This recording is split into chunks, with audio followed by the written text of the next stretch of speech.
totally not prepared again. Trying to get my stuff together here.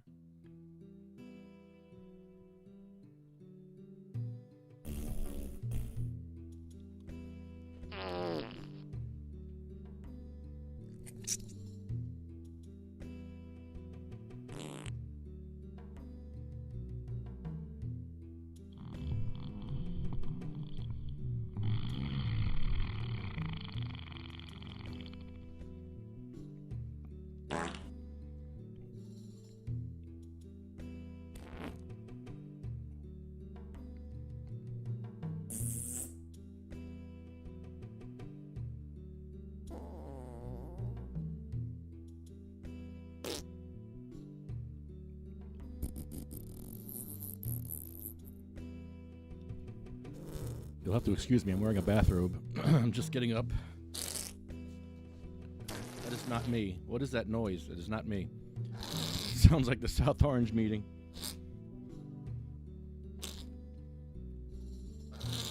Good morning, everybody. PPP. Oh my God. Sometimes this is how I feel in the morning.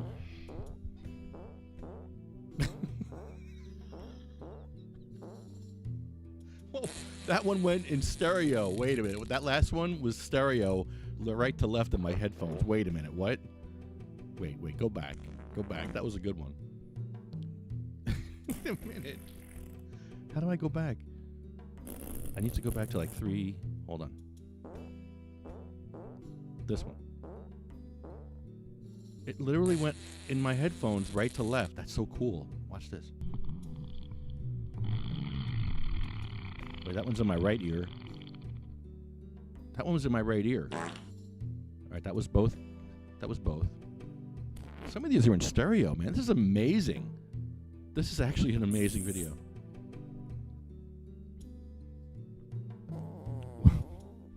We lost a listener already. Weeding out the week this morning already. Oh, like you don't fart? Oh, Lefty, I'm so disgusted. I've never heard such awful things in my life. Get used to it. So, on the show today, we have Chris Goldstein.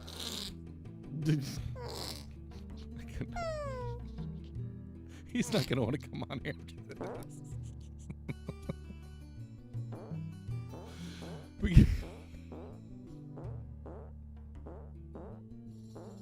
It literally went right to left in my ears, that last one. That was so cool. They really spent a lot of time on this.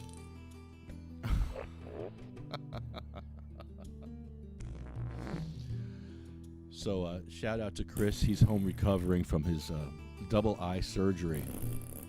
Hey, Chris, hope you're feeling better, bro.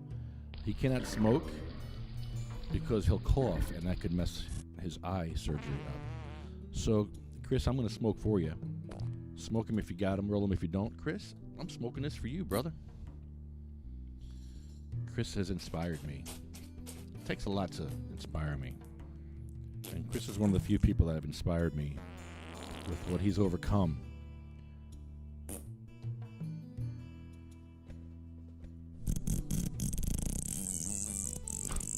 I can't.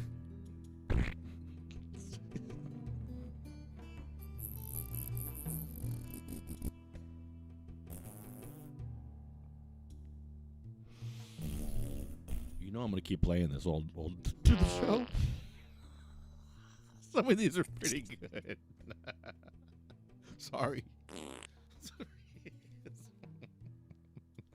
Is this going to be one of those shows? Yes, it is. We have people calling. I feel like a child today. I'm in my bathrobe, so you can tell we don't have much planned today, except when Chris comes on, we're going to have a good show. Until then, you're stuck with me in a bathrobe and some farts. So smoke him if you got him, boys and girls.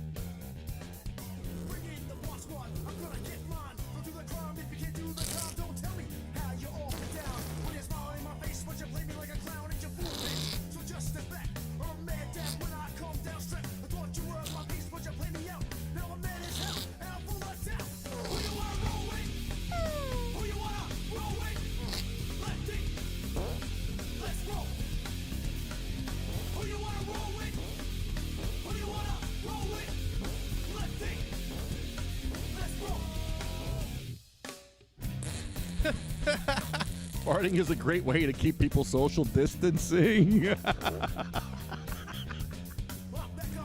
Yes.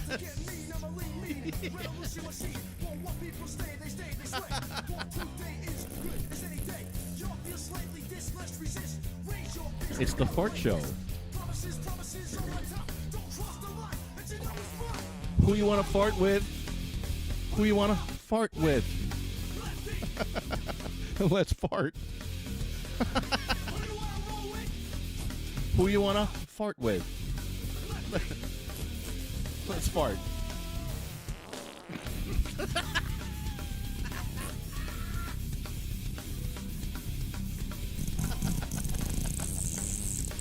Oh, man.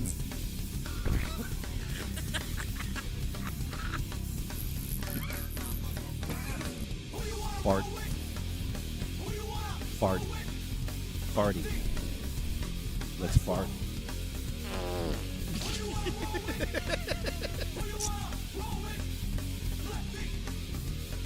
Let's fart.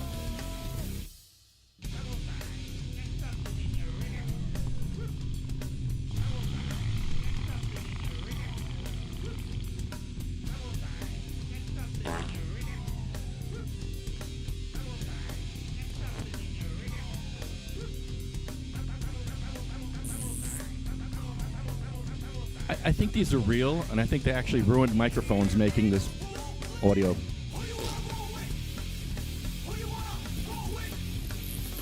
Oh. Some of these are awful.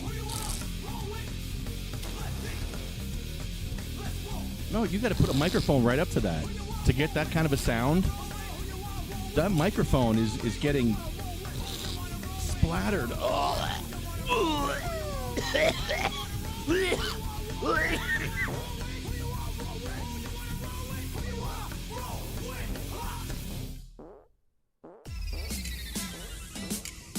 Ew. That is so gross, man. Fart. Fart, fart. It's the fart show, fart show. It's the fart show. Get your farts ready. It's the fart show time. It's fart show time. It's fart show time. It's fart show.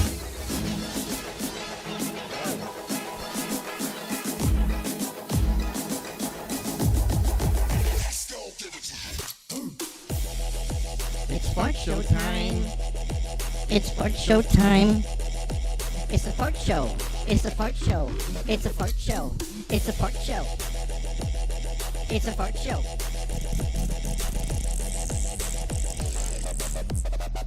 Get your fart on. Get your fart on. Get your fart on. Get your fart on. PPP. FFF.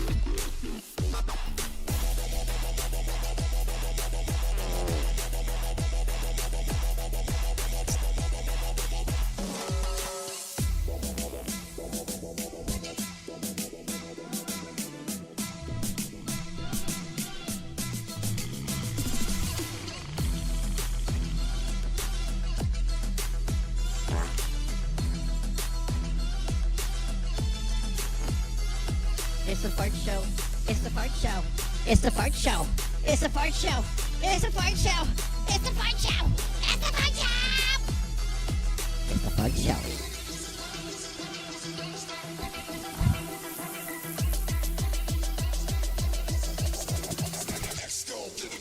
Okay, I'm not embarrassed to be in my bathrobe. Seriously, I'm really not embarrassed. I'm in my bathrobe doing the fart show.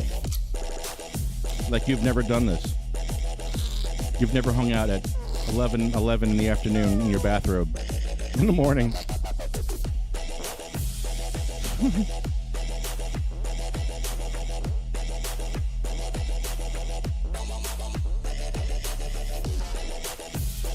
Good morning, Rich. How are you this fine day, sir?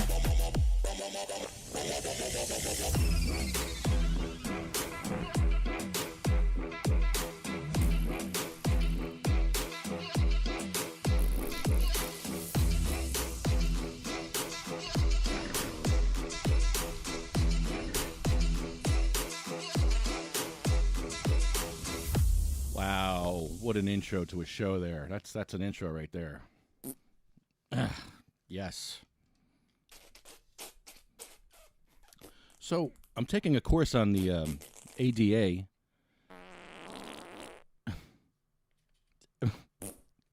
How long until I have to shut this off? I'm taking a course on the ADA on how to be compliant. And I can't do the show like this. I thought I could do it, but I can't. It's very distracting. No, I can't do this. I can't. It's too distracting. These are really good farts. They're not like subtle. These are like really good in your face kind of loud ones, and I have to react every time I hear it. I'm like, whoa.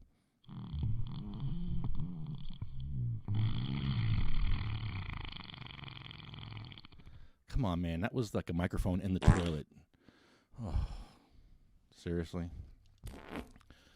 So I'm taking the ADA course, which means that you're going to be taking this course with me, and we're going to learn stuff together. Uh-oh. Here we go. I'm taking it through some South Dakota place. Where is it? Yeah, it's like out in Missouri or somewhere. I'm taking this course. I'm like, you have these issues out of Missouri? All right, I got to shut this down. I can't do this. I can't. I'm sorry. Yeah, I'm sure someone's out there loving the fart noises, but I can't do a show like this. No, shut it down. Shut it down. Shutting it down. No, that's enough. We have serious stuff to talk about here. We have to send out some prayers. I have a prayer request, and we're going to pray for somebody right now. We don't do this enough on the show. I have a prayer request for Colette Carroll. She's not doing well. She's had problems for a while with her lungs. She's not feeling well. And Stephen just wrote something about that. So we want to pray for Colette. She has a fibrosis on her lungs. It's a pulmonary fibrosis, so she's not doing well. So if you can all find it in your heart to pray for her, I'd like to pray for her right now. I want to pray to Jah right now that you find Colette in your heart, put her in your arms, in your care. And Stephen and Susan and the rest of the family that's suffering along, because it's not just one person suffers. God, it's a bunch of people suffering because we all love Colette and we want her to get better, and we know it's your call, God, what you want to do, and we hope that you give her peace and take away some of her pain that she's in right now. She's suffering, God. And she definitely loves you. She definitely is a follower of God and Jesus. And I would ask that you all pray for her and keep Colette in your hearts and prayers. Because I don't want to add her to this list. I want to pray before they get to the list from now on. Because God is a God of miracles, and there are miracles that happen every day. And we hope that Colette could be that next miracle, and she can get out of that bed and be able to breathe on her own again. And we ask this in Jah's holy name. Amen.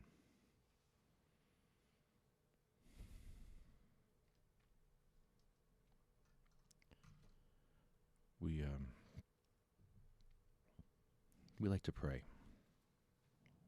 It's very helpful. I love when people pray for me. So I think I need to do that more for other people, because I know when people do it for me, it really feels good. And I like it. And it is important. It is an important part of recovery.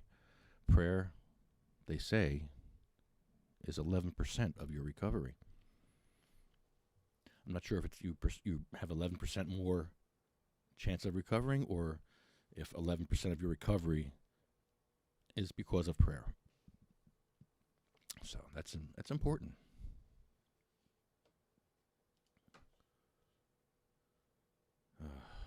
Yeah. Yeah, it is a hard time of year. This is a time where you reflect back on the year and your losses and your gains over the year. And lately, it's been a lot of losses the last couple of years.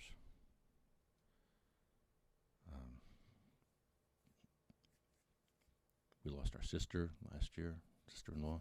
We lost a brother-in-law. We lost Jeff. We lost Marley. We lost just I just can't even count all the people we lost. You know who we lost. That's why we do our list at the end of the show. But what we should start doing now, from now on, is praying for the people that are sick, praying for our friends that we want to feel better, and we want to give them that 11% boost of nitrous. It's like 11% high test boost. That's what you need. When you're in a hospital bed suffering, you need some high test. You need someone just plug in some high test in there and boom, give you some good spirit, good energy, and yeah, man. That's good stuff right there. So, yeah, we need to pray for each other. So please all pray for Colette and Stephen and Susan and the whole family.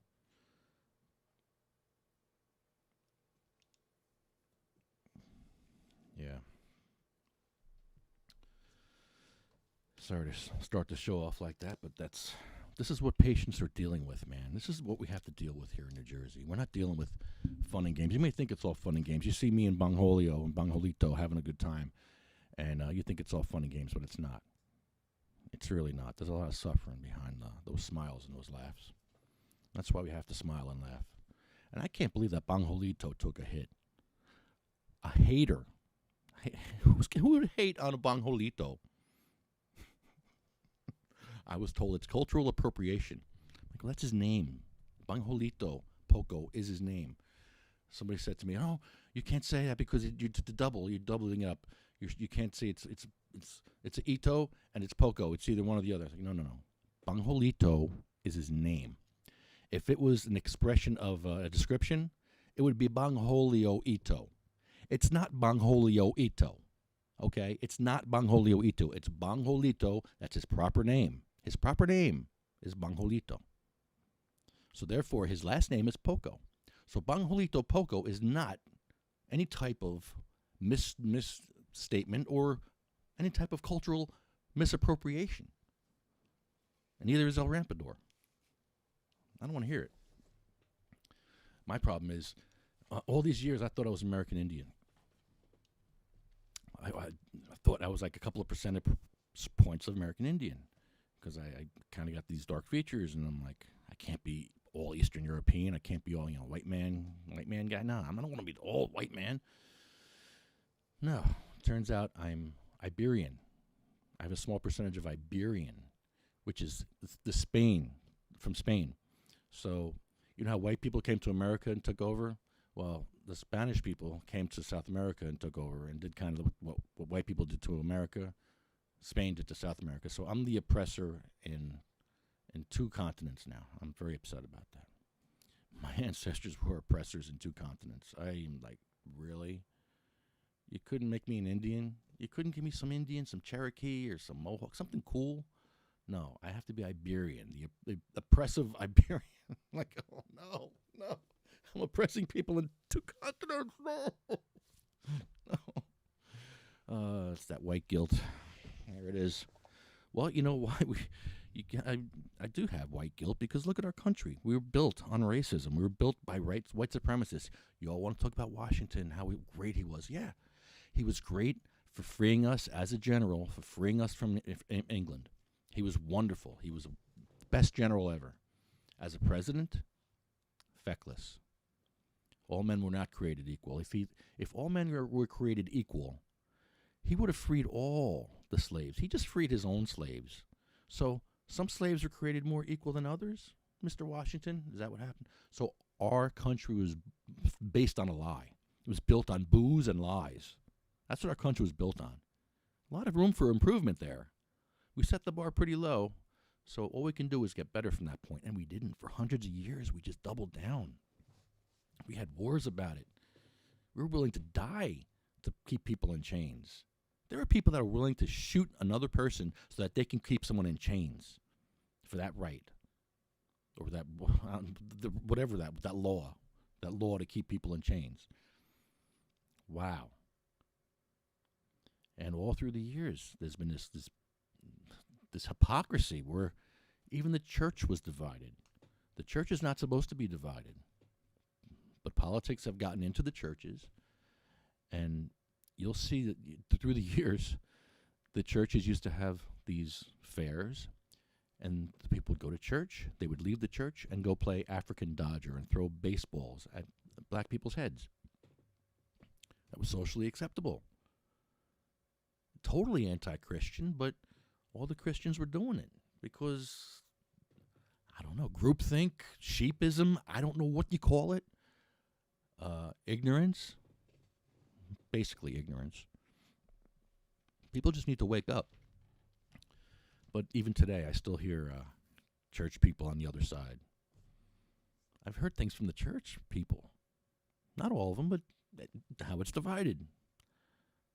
There's people that say, oh, if you're not happy here, go back to Africa. Well, wait a minute. What?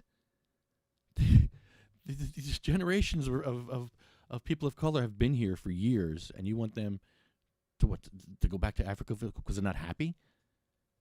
And this is a guy who supports the police. And sure, you want to support the police, fine. But come on, man. I don't get it. For years, the police were oppressors to black people. The American flag is a sign of oppression to many black people. I don't know how to explain it any better. Unless you were black, you don't get it, and I don't even get it. I'm not trying to say that I get it, but I know from what I hear and from what my friends tell me, and from what I read now, and from what they lied to me about, how the government lied to me all these years, and the history books and my Catholic school upbringing never talked about all these horrible things that happened. It was whitewashed. All was whitewashed and pretty disgusting. So yeah, we got a lot of work to do. We got a few phone calls coming in too. Is my phone's working? Hold on. Let's see. Hold on. All right. Do we have phones? Sounds like we have phones. Okay.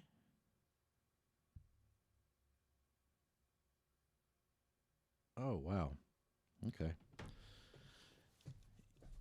Yeah, the clip I'm playing later for the list, from now on, I do the list a little differently. I play a clip of Jeff Oakes speaking while I go through the list. And when I clicked on this week's link, Jeff was wearing the hat that was just given to Mike by Mary last night. Mary and Maura took Mike out and they gave him Jeff's hat that you'll see tonight in the Highland video. And Jeff was the most amazing activist. He was very inspiring. I like inspiring people. I like to be inspired by people like Jeff, because it takes a lot to inspire me. I'm pretty, I got my own issues. I'm in pain, and when I see people overcoming and fighting and just taking part, even though they don't have to. Like me, I could be sitting home, not doing any of this, and shut my windows and close my doors and just smoke my medical cannabis. Not go to any council meetings, not spend money on all this stuff, and not do all this. But what's the point? And just watch the world burn? Nah, I literally have nothing better to do than to fight for sick and dying people. You show me something better to do. I don't like the video games. I think the video games are a waste of time. I think there's a whole huge untapped market of people out there that are just, the government wants you to play video games. The government wants you just to be a drooling fat mess. That's what they want. They don't want you taking part. They don't want you to go in these council meetings. These council meetings don't like when we take part. They don't like it. They don't want us there.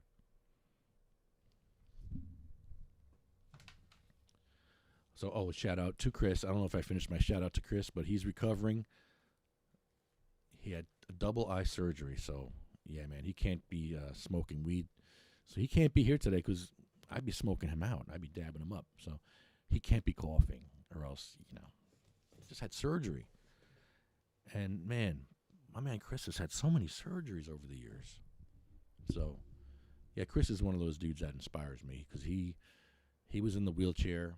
He actually came on a couple of videos and tours with us to do the wheelchair stuff, and he was in the chair, and he fought out of that chair. He actually, where the Lake and Bake was, that's where he did his rehab.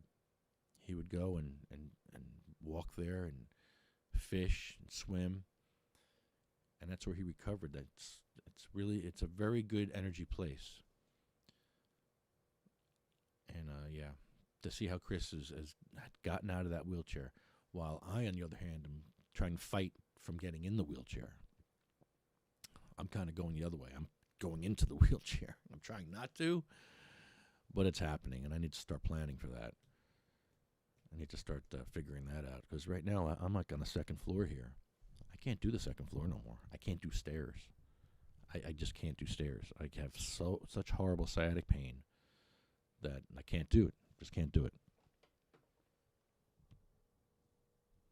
Oh. Someone's calling.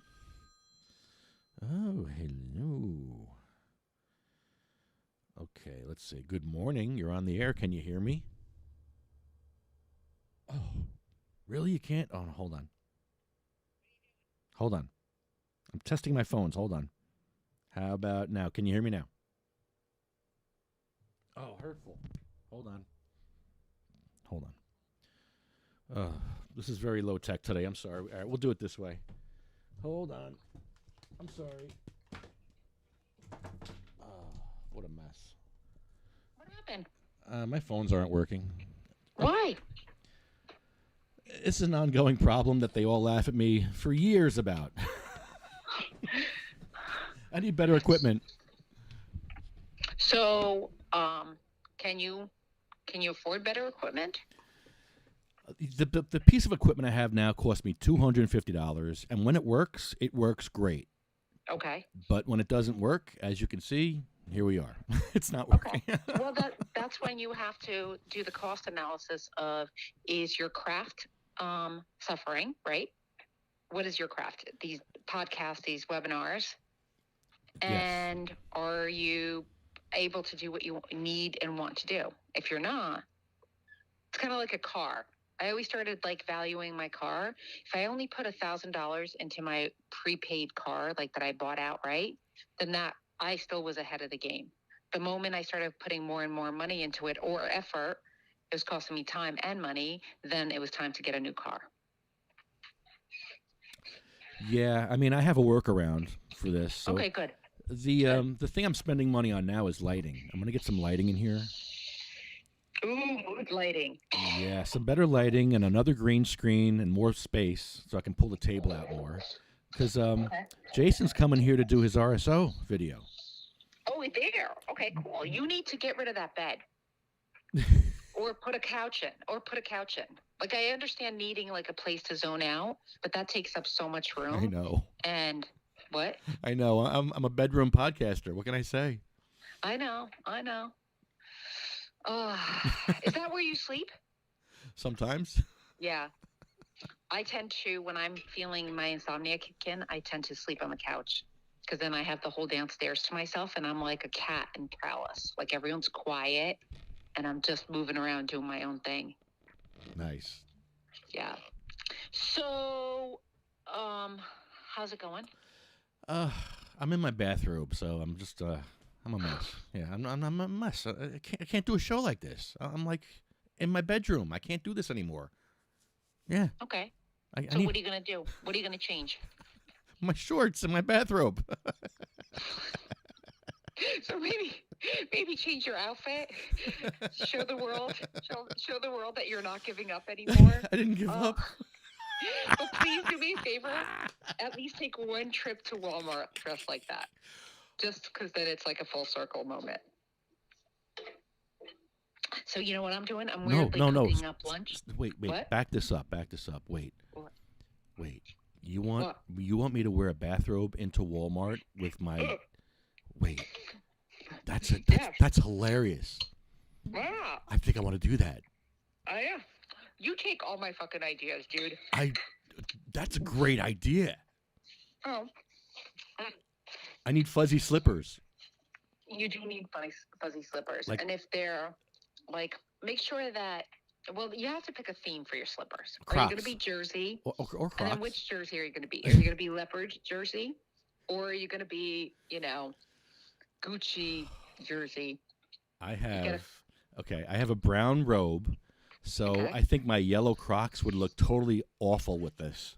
Yeah. That's perfect. Yellow Crocs, in my opinion, and I own a pair only because I got them from, Terracen literally gave me my walking shoes. I left with my, the shoes we were allowed to wear in the grow, because we would change shoes just to not contaminate the plants. And they gave me my Crocs.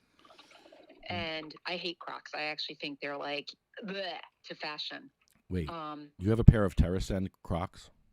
Well, they don't say Terracen. So we got a budget. And we were allowed to buy shoes to wear at the grow.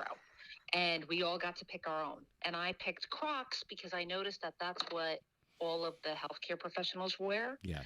And I've always secretly wanted a pair, but I wasn't going to spend my own money on them. So when they gave us this budget, they were within the budget, and I bought black Crocs, and they were my grow shoes, and they're easy to slip on and off. They're comfortable. They're water resistant because you step into the solution to like wash the shit. So yeah. I picked Crocs, but every time I put them on right now talking to you, I'm looking down. I'm wearing fucking clown shoes. I should be hired for a kid's party right now. Yeah, you're like a banana now. What? Banana shoes. Banana shoes. Yeah, I have all kinds of insults thrown at me. Do you have a shoe thing? I wear these Crocs every day, these yellow Crocs. Every day. Maybe I never looked down at your feet. Yeah, and I didn't know that. they're dirty. They're very dirty, so they're like brownish. Maybe they're not yellow anymore. You're telling yourself they're yellow, they're not yellow. Did they stop being yellow in the 80s? So, I got to tell you what I'm eating. I'm eating mushrooms. Do you like mushrooms? I love Marsala. So, one of my cravings is Baby Bell mushrooms sliced up. Oh. Some nice. good Irish butter and a little salt. Oh my God. So that's what I made myself today for lunch. It's like a steak, but better. Oh, are those okay? Okay. Yep. Trader Joe's. I get a box a week, and like once a week I'll eat the entire box. Oh, the Baby Bells. Oh, here we go. Marina wants me to put a pink tutu on. Okay. They want me to greet the greeter and wear a glitter beard. I could do all that. So, you know what? It still won't be eating my mushrooms. It still won't be as good as what I did. Do you know what a color run is? A color run? Yeah. It's where you go. They have these races. Do you know the Festival of Lights, Diwali? They like throw like color in the air. And it's like powdered. It's almost it's cornstarch. It's powdered cornstarch. Yes. So these color runs became a big thing, and there's organizations that organize them. We did one up by Grace Lloyd, the old Grace Lloyd Park, and hundreds and hundreds of people come, and we all wear white because when the color gets thrown on us, you end up like a big rainbow. It's beautiful. Nice. The LGBTQ community should do color runs because it really is fabulous. Anyway, so I went to one with my neighbors and then convinced them afterwards to go to Walmart. And we are covered in the color. And I happen to be wearing a tutu. So she has a great idea, but been there, done that. Um, Where's the pictures? I will find you a picture. No. I will find you. Yeah. Fuck yeah. I document everything. Don't you know that about me? Like, I stop in the bathroom, but otherwise I document pretty much everything. It's just a tick of mine. So I'm excited to see, do you have the edited version of the first part of the video? No, that was not the video. The video is going to be shot next week at the Weed Stalk. So that's what I'm confused about.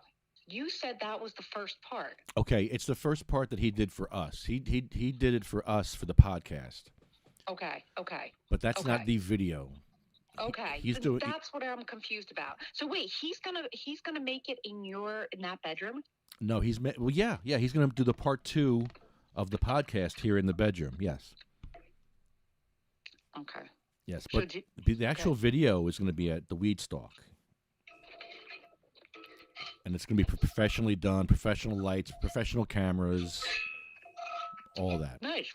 Yeah. Very nice. So we're excited. And now, you're going to have to tell me how this all came about and why my name got thrown into it.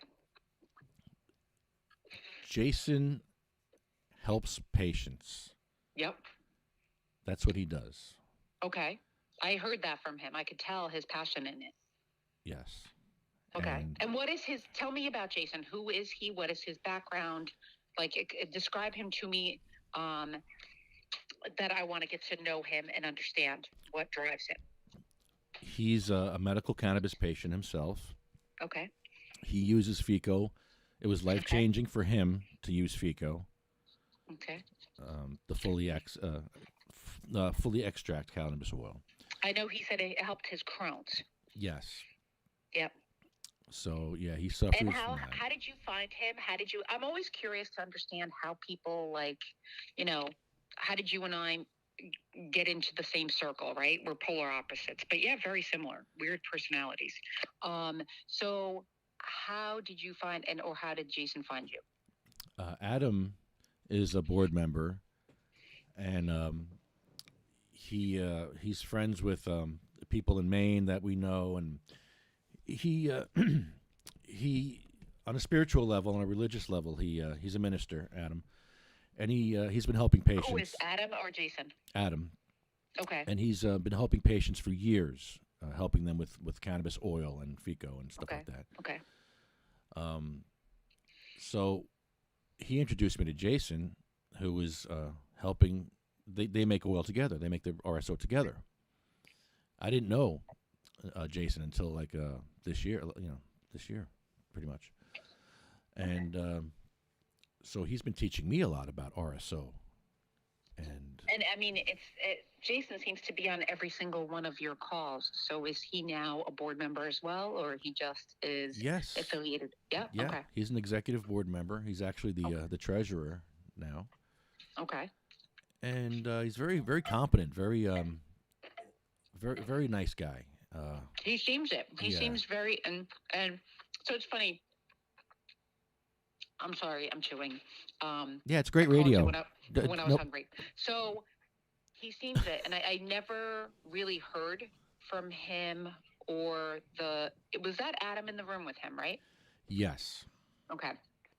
So, and I'm sorry, Lefty, I meet so many people that until like they come into my orb, like Wednesday did, where like now I feel like they just kind of are faces to me.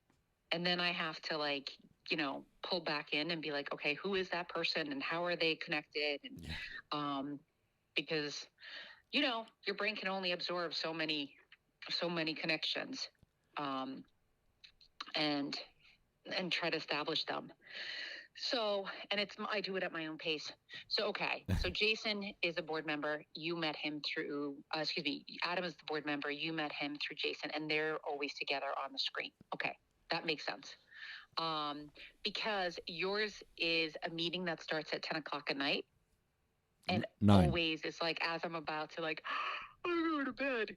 and there comes the invitation. I'm like, oh, look, they're all awake now.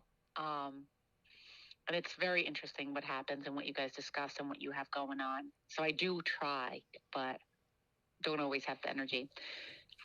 Yeah, So Jason. how did He changed his whole. why- Well, he what- changed his whole diet around. Jason. He He became said that, his lifestyle and his diet. everything. Yeah. He's vegetarian, and then he became vegan, and so he's turned his whole health around. Also, he used to be very That's heavy. He was very overweight, Wow. and he lost all that Wow. weight.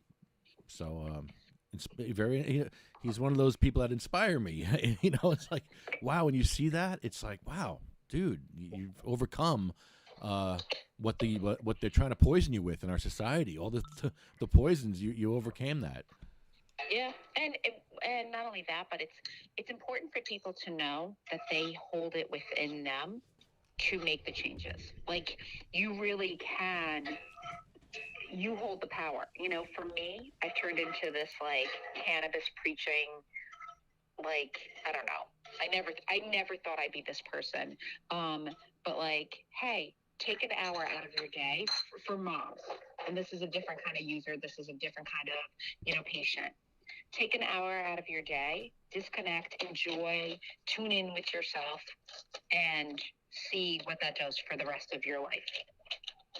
See how having that clear cognitive thinking and being able to go for a walk and really see the colors and blah, blah, how that changes your interaction with your kids, your husband, even your freaking dog, and I say freaking dog because my dog, like, all of a sudden at one point in the day will be like, you're walking me now. He'll be sleeping, and then all of a sudden on his dime, he expects full attention and gets it.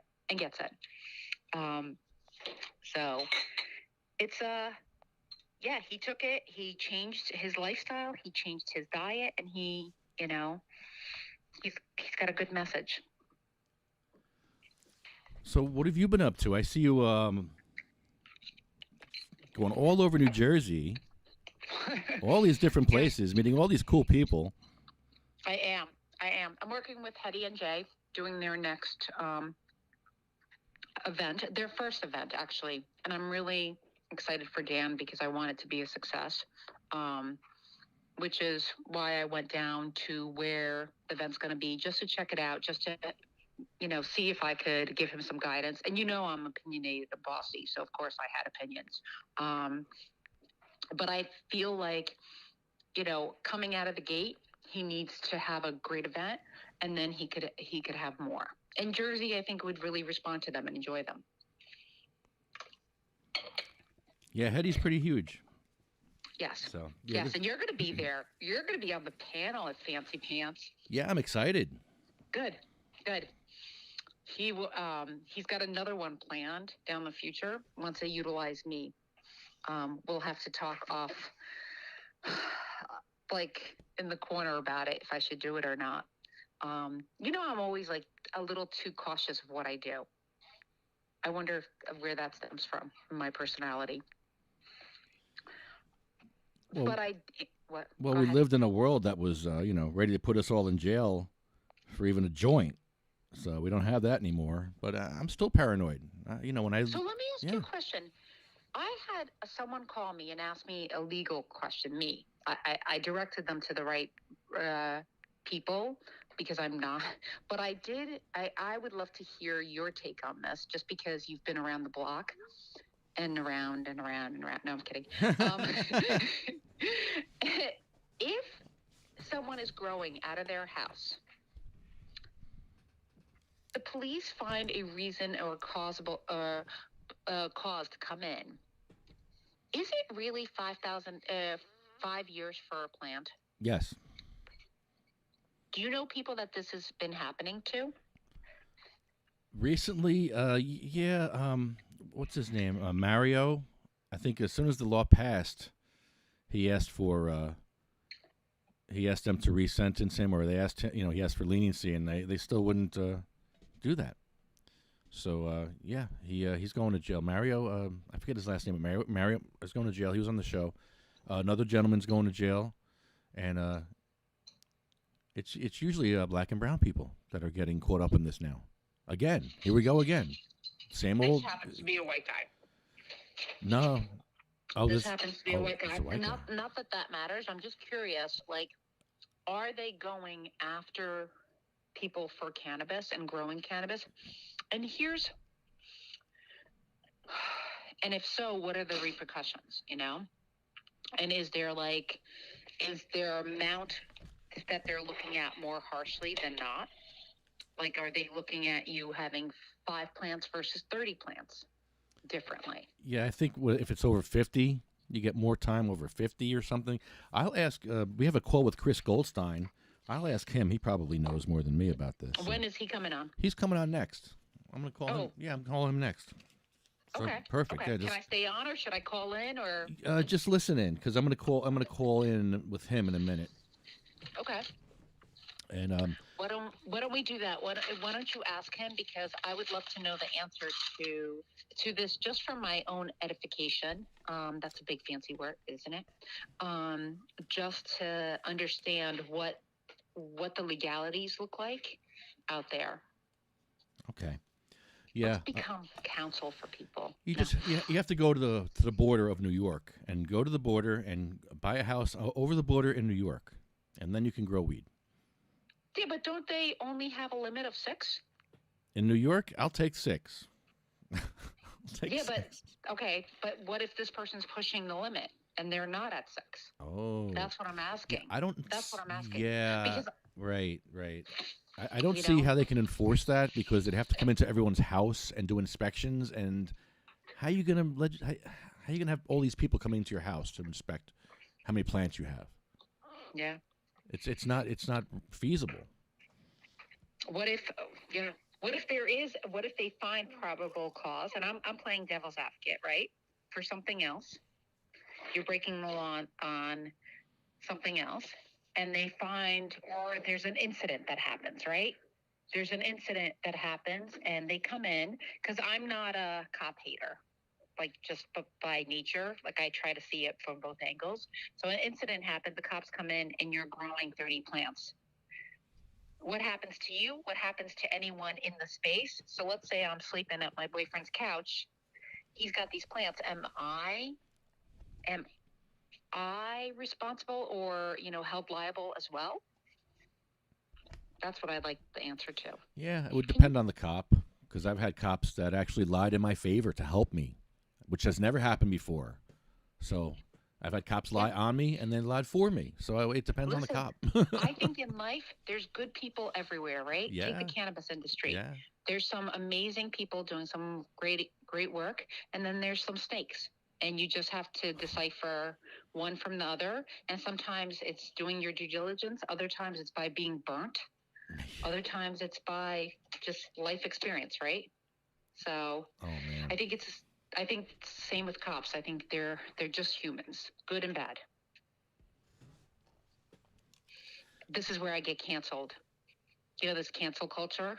Fuck that! She said something nice about cops. Cancel her. Cancel her! Cancel her! Cancel her now! I'm sure you've been canceled a number of times. Oh, please.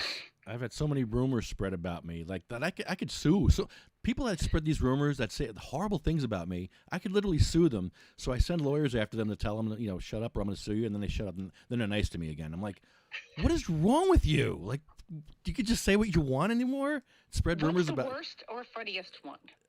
Oh no, I don't even want to engage in that. No, they're not. They're hurtful. Very hurtful rumors to me. Very hurtful.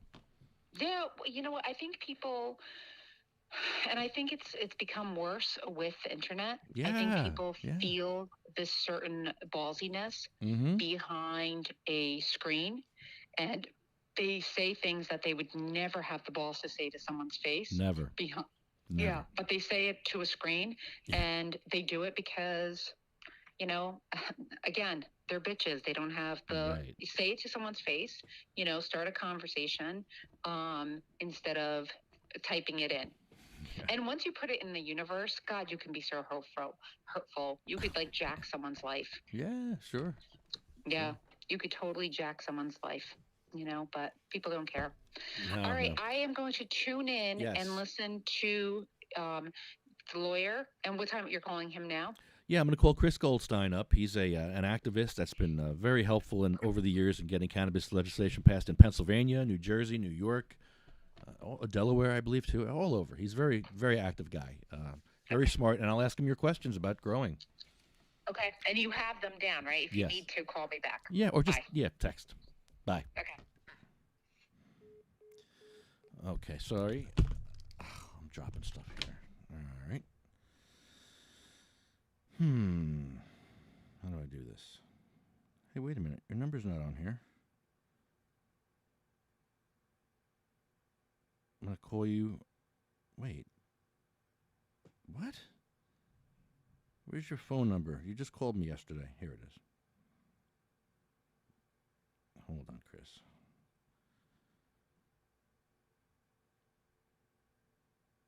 Okay.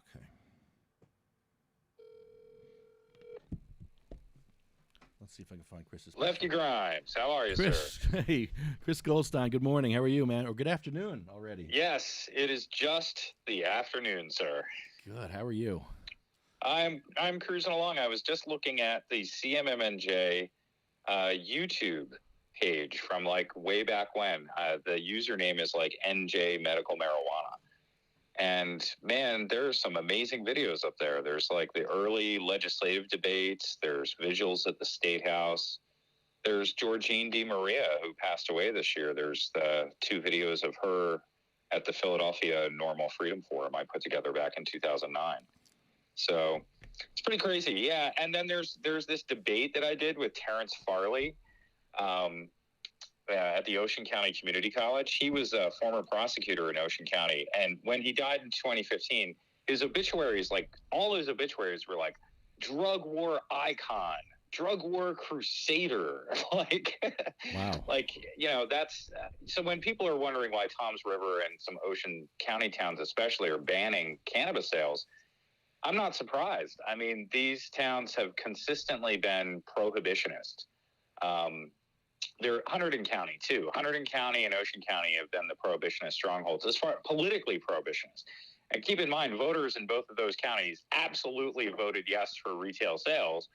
But to the same extent, legislators, prosecutors, police unions, this has been the stronghold of prohibition in those counties for sure. Yeah, Bergen and Morris are too, pretty much. Yeah, Bergen and Morris are a little bit more fluid, I think. I mean, Bergen County, New Jersey is like its own, it's like a unique animal in the whole country. You know what I mean? So, I mean, basically Bergen County, New Jersey is living The Sopranos combined with The Wire every day. You know? Oh, man. It's true. Wow. It's true. Bill Buckman used to be my attorney. I learned everything I needed to know about Bergen County, New Jersey through my former attorney, William Buckman, who had taken a couple of wild, crazy cases up there. So maybe I know a little too much about Bergen County. So anyway, what's going on with you? How are things in Sativa Crossworld? Oh, we're doing wonderful. We have a question for you that we're trying to figure out. In New Jersey, you're not allowed to, you can grow for profit. You can grow cannabis for profit. You can grow cannabis for fun, for people to have fun. But a cancer patient can't grow cannabis. How many years does that cancer patient get for growing cannabis in New Jersey? Well, I mean, again, the big debate since, basically earlier this year, in February of this year, they passed the final legislation related to this. The amendment that the constitutional amendment we all voted for last year, the ballot initiative, didn't address home cultivation. And it didn't address stopping arrests either for, unregulated marijuana possession. We had hoped this year that they would somehow address home cultivation. It's not in there. So all those laws are still on the books. I mean, Lefty, I've done a lot of reporting on this. In New Jersey, we saw patients. I mean, there was, Peduto, and then, John, Lewis. I mean, we've got all these, got a list of like 4 or 5 guys. I'm like trying to bring them up now as I talk. But all these people received sentences within the the breadth of the program. So there are patients who've been prosecuted, put in prison in New Jersey, even with medical marijuana cards, even before full legalization. So this was a problem before, and it's still a problem now. That's my point. So like before legalization, prosecutors were willing to put medical marijuana patients in prison for 17 plants. That hasn't gone away. What we've seen is that prosecutors and cops who have been moved off of all of the 100 arrests a day they were doing for possession prior to this year, are focusing on anybody who's trying to start up a business. You know, they're busting anybody who's trying to sell right now, which is also becoming a problem. You know, it's funny too, because everybody's been talking up Representative Nancy Mace's bill for the States Reform Act. This is an idea of like Republican federal legalization. And her bill puts like this grace period in. So like if you had this Republican utopia of legalization under Representative Mace's bill, there'd be like a 2-year grace period for anybody with a state permit to conduct interstate commerce. So like if you already had a permit, like for whatever in New Jersey, like medical marijuana, and Mace's bill passed, you could just sell to whatever state under a 2-year grace period, which is kind of interesting, but nobody else would. So back to your home cultivation argument. Nothing has changed for home cultivating cannabis. However, I do think we haven't seen any significant cases come up this year, which is good to see. You know, up until this year, every year, there was at least 1 or 2 patients, registered patients, who were getting caught growing cannabis and getting prosecuted for it, that we would have to talk about, raise funds for, and raise awareness for. There wasn't really a case like that this year in New Jersey, and I think that adult use legalization did put a damper on that. One of the big things that's changed for those who have been growing for medical use or whatever is that the smell of it is no longer cause for a search either. So, you know, just merely people growing marijuana often had neighbors or somebody say, oh, that house smells like weed. And then the cops could come up and say, wow, this house smells like weed, probable cause, we're going to search it. That's no longer true. So it's not as easy to bust people for growing small amounts as it used to be. On the same regard, the county, level narcotics task forces, the people that usually go out and bust marijuana gardens, these are the people, they haven't been broken up. Their funding is still there. And they will go out and try and find people growing marijuana, I'm sure. So still, again, the good news is that, 100 possession arrests a day stopped this year. And we didn't see any significant cases this year involving medical marijuana patients getting the legal library thrown at them over like 17 or 18 plants. What is the limit before you go, before it gets worse? Is it 50 plants before you get another? No. It's like I think it's 10 plants. Once you get over 10 plants. See, okay, so here's the thing. Peduto and some of the other patients that have ended up with prison sentences didn't necessarily go to prison for the manufacturing of marijuana charge. In order to get them to take a plea deal and also to throw the legal library at them, prosecutors use a separate first-degree felony, and that is called operating and maintaining a controlled substance manufacturing facility. Controlled dangerous substance manufacturing facility is how the law actually reads. This was a law that was created in the 1980s ostensibly to deal with powder drugs in urban environments, so that if you brought like 2 kilos of cocaine into an apartment in Hoboken and use that apartment to manufacture tens of thousands of bags of cocaine, that was maintaining and operating a felony drug manufacturing facility. But some prosecutors in Ocean County, actually, way back in the day, it dawned on them that they could use this against people caught growing small amounts of marijuana for personal use. They could claim that it could have been sold, and because they had more than 10 plants, they could throw this additional first-degree felony. Patients like Peduto and some others who fought that in court and had juries rule against them, those juries were up against a bind because, if they agreed to that, then there was a first-degree felony sentence, in some cases a mandatory minimum. So That's why patients ended up getting 9 years and such for 17 plants. And those laws are ostensibly still on the books. I think it would be difficult for prosecutors to justify upcharging people on that level to the first degree anymore. I don't think juries will fly with it either, because juries would have to convict. I don't think that juries in New Jersey generally will convict a registered medical marijuana patient with a home garden of a first-degree felony anymore. I just don't think it'll happen, not in the atmosphere of today. So that's a big change. I don't think prosecutors can even if they brought the charge, I don't think they can win it in front of a jury. I think that any defense attorney worth, half their retainer would fight it vigorously. So, and I think that public defenders would fight it vigorously. So, I don't know. I think that there's less legal ground for it anymore, is for them to bring the cases. That doesn't mean they can't harass the crap out of people and, come and take plants and threaten people and all kinds of stuff. So that's also a problem. Again, I don't know where they think that people are going to get into the cannabis business today, except for a lot of the people who've already been in the traditional market and who deserve some sort of pathway to legitimacy here. And then there's civil forfeiture on top of that they use as leverage.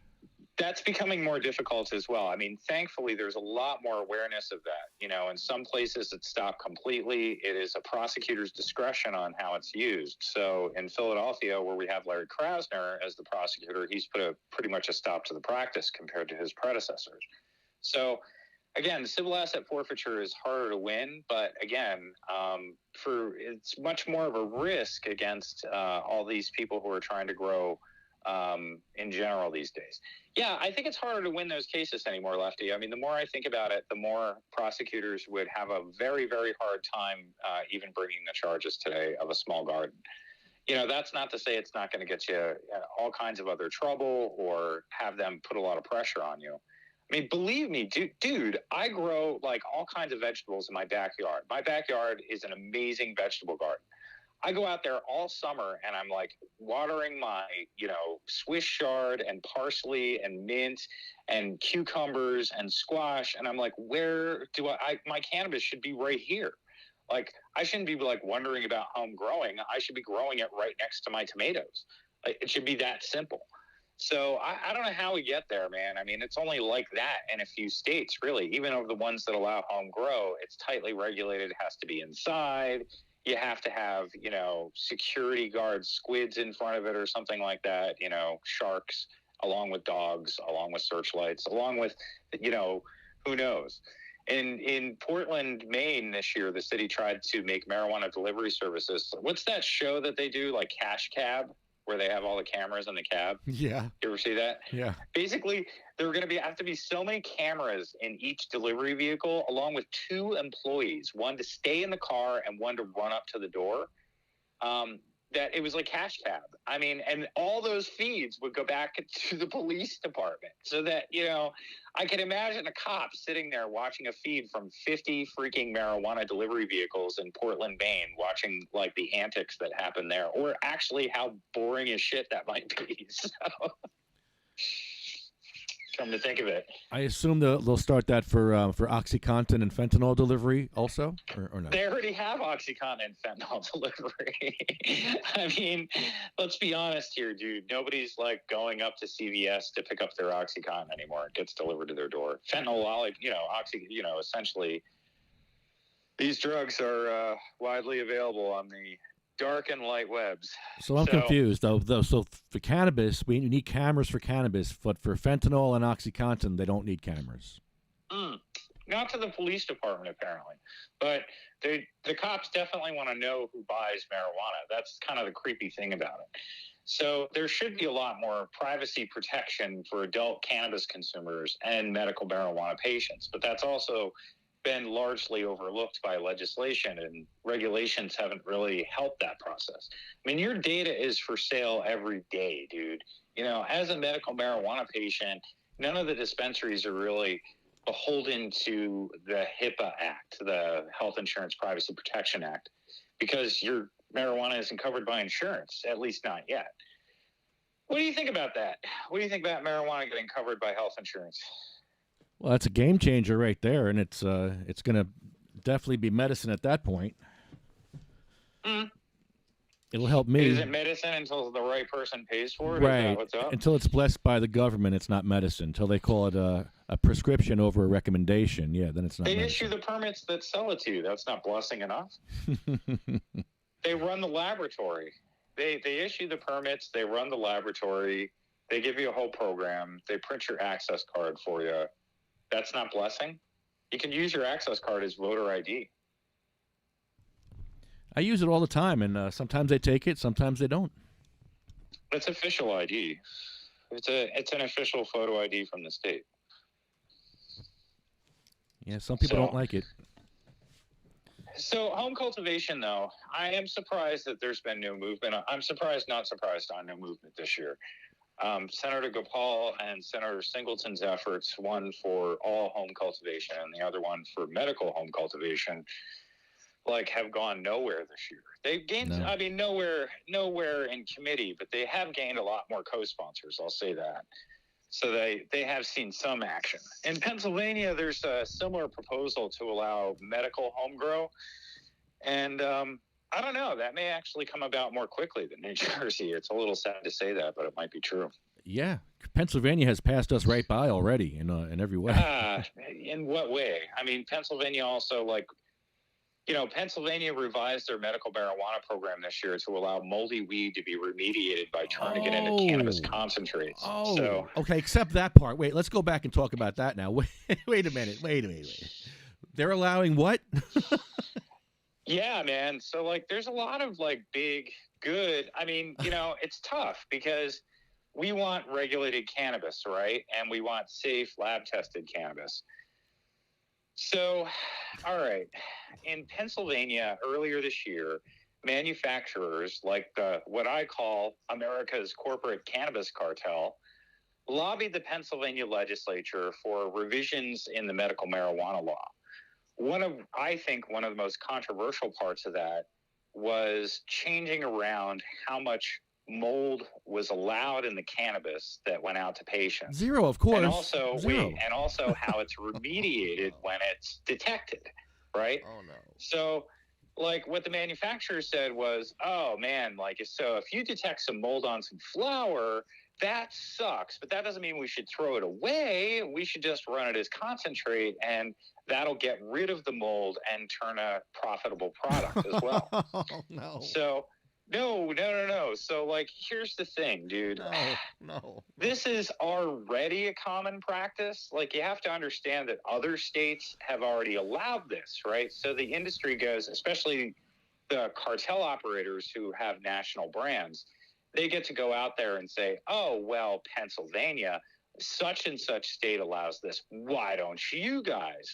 This is all the science. Our guys know the science on this. They will not put mold out to the public. Truly, though, this is the bigger problem, I think. We can get into the weeds talking about ingredients. Pennsylvania also issued an overview of cannabis concentrates recently. So at the same time, earlier this year, they allowed, the legislature forced the Department of Health to allow more mold content in this remediation process. At the same time, the Department of Health just last month issued an overview of all concentrates, especially vape carts. They're concerned about additional ingredients outside of what was already agreed upon being in there. Now, they didn't issue a recall. They issued an overview. All they said was they wanted everybody to send in new samples for testing. That's all they said. So they didn't recall anything. But they did issue a warning to patients at the same time saying, we've done this overview. It might not be safe. And it's up to you. It might not be safe to inhale. So I think going halfway like that is tough. I think other states have actually issued recalls. I think that's far more in line with what consumer safety is about, what patient safety is about. It's to simply clearly issue a recall. But I can also see why they did that.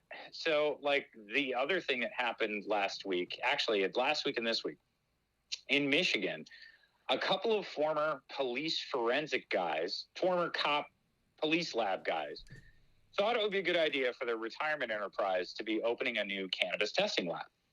And they did. And they got the business for like a quarter of the state's raw flower testing, right? And in Michigan, in their adult use programs, they're pretty vigorous about their lab testing. So the state actually double tests some product later on, like off the shelf and stuff. And they found like pathogens, which means salmonella and things like that in some of the flour. So they issued a huge recall, the biggest recall in the Michigan system. But the manufacturers fought back against that recall. And so did the laboratory. They went to court last week and they argued successfully, weirdly, that that the recall was too broad. That manufacturers in the laboratory said, you know, we can point to certain batches that you tested that might have a problem. And even if there is a problem, we should allow that to be sold to people with a simple warning label and saying that it could have these pathogens on. And right now they got away with that. I mean, I think any retailer worth their salt won't sell it, even with the warning. I don't think that any consumer is going to go in and, even if you discount it, be like, it might have salmonella, but it's half off. You know what I mean? Like, that's pretty messed up. Oh, that's the other thing about Pennsylvania. So when they agreed to remediate the weed through turning it into concentrate, and so when consumers get that product, it's supposed to have a label saying that it was remediated, that it comes from remediated product.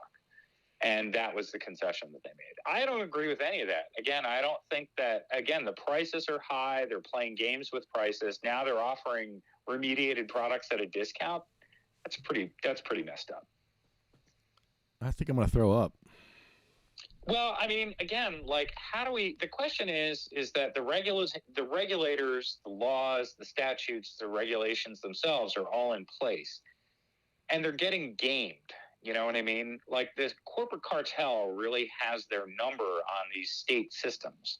So there has to be an evolution here for how this all works in order for it to deliver on the promise, especially of consumer safety.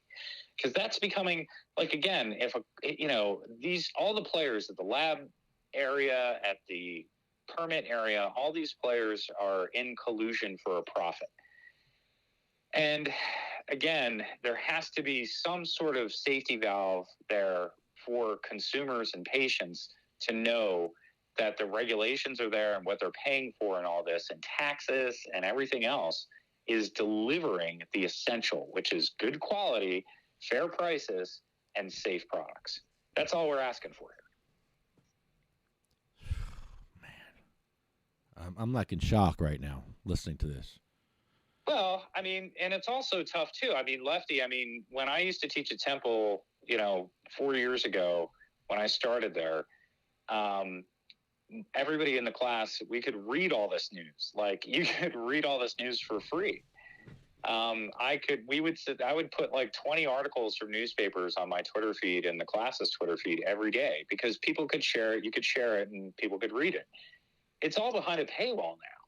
And even if I have a subscription or can read it through a social media ripping source or something like that, I can't share it because people can't read beyond the paywall anyway. So it's tough. I mean, what I'm saying is that it makes it tough for consumers and patients in one state like New Jersey to understand the regional and national picture of how these companies are operating. And again, the states are getting played by national brands now. It used to be that these programs were very insular, little bubbles in their own state.